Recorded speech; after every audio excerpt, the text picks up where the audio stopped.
Hello everyone, in the previous video I explained how the rising edge and falling edge function blocks works, and in today's video I will show you how to use the rising edge and falling edge contacts. For this I'll create two new networks and then add a normal contact to each one of them.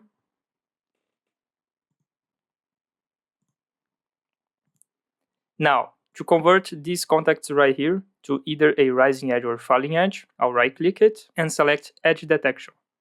As you can see, a letter P showed up in the middle of the contact, and this means this contact, when enabled in a rising edge, it will output a pulse to its output and send it to whatever it's connected to. For this other contact right here, I'll do the same procedure twice.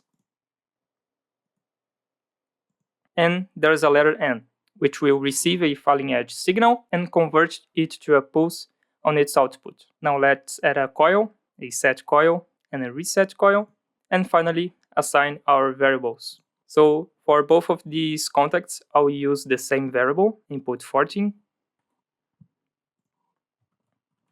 And for the coils, I'll use output 6.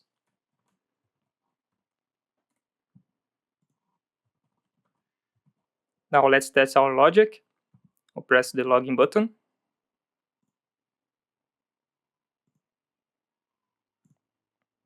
Now notice when I enable input 14, it's going to set the output 6 and I'll reset it. Press Ctrl F7 to write, and there we go.